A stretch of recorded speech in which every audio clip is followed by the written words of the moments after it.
నిన్నటి మొన్నటి వరకు సిపిఐతో కలిసి కాంగ్రెస్ కేతంపల్లి మున్సిపాలిటీలో 22 సీట్లకు పోటీ చేద్దాం అనుకున్నది.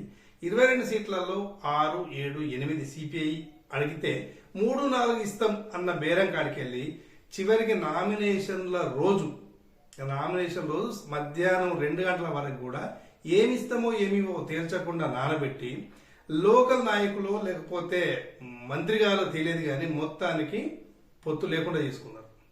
కాంగ్రెస్ నాయకులు నిజంగానే అది స్వయంకృతాపరాధమా లేకపోతే మరొక తర్వాత విషయం కానీ సిపిఐ నాయకులు క్లియర్లీ టీఆర్ఎస్ తో కలిసి అంటే బీఆర్ఎస్ తో కలిసి పోటీలో ఉండాలని డిసైడ్ చేసుకుని ఈరోజు నామినేట్ చేశారు.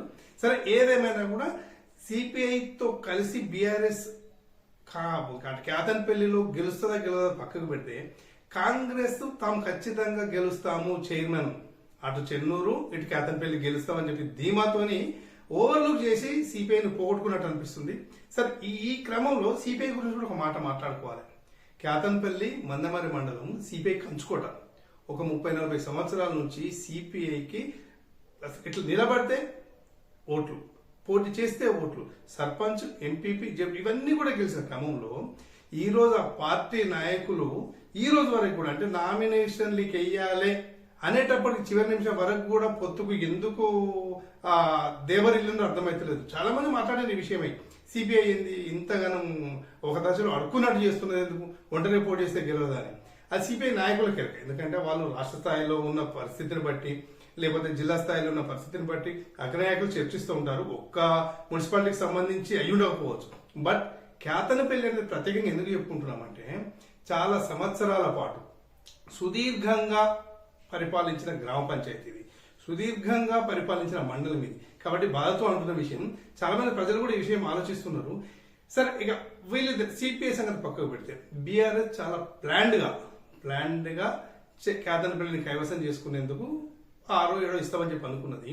ఇందులో ఎవరి కొంటతనం ఉందో ఏంటో తెలియదు కానీ చర్చల్లో కూర్చున్న నాయకులు ఒక దశలో సిపిఐ అగ్రనాయకుడిని కించపరచడం వల్ల కూడా ఒక దశలో ఇదైంది అని. అంటే పొత్తు చర్చలో కూర్చున్నప్పుడు ఏ స్థాయి వాళ్ళు కూర్చుంటున్నారు, అవతల పక్క ఎవరు ఇతల పక్క ఎవరు అనేది కొంత చూస్తూ ఉండాలి మనం కూడా. ఎందుకంటే ఇవాళ అధికారం రాగానే చాలా పెద్దోళ్ళని కాకపోయి ఉండొచ్చు, ఇది దాదాపు కాంగ్రెస్ నాయకులకు ఇది వర్తిస్తుంది. అధికారం రాగానే రాకపోయి ఉండొచ్చు, ఫర్దర్ కూడా నిలబెట్టుకోగలగాలి. అయితే ఇక్కడ అదొకటి పోయింది. తర్వాత రేపు ఇంకా జరగవచ్చు, లేకపోతే పొత్తులు ఉండొచ్చు, ఉండకపోవచ్చు. కొన్ని సీట్ల విషయంలో సిపిఐ పట్టణ కార్యదర్శి అంటే ప్రథమ పౌరుడు కాబట్టి, పార్టీకి ప్రథమ పౌరుడు కాబట్టి ఆ ఒక్క సీటు విషయంలో చాలా డైలమా జరిగిపోయింది. ఆ ఒక్క సీటు గురించి ఎందుకంత చర్చ అనేది ఒక దశలో, ప్లస్ ఆ సీటులోనే సిట్టింగ్ కౌన్సిలర్ ఉండగా ఇంకో చైర్మన్ అభ్యర్థికి సంబంధించి అంటే ఒక లీడర్ భార్యను అదే 22వ నెంబర్లో పెట్టి పోటీ చేయించి గెలుద్దామని. ఎందుకు అంటే అది actually BC women sitting councillor ఉన్నారు అక్కడ. అయినప్పటికీ కూడా ఎంత డైలమా చేశారంటే ఎంత ఒకలాంటి గందరగోళ పరిస్థితిని సృష్టించారు.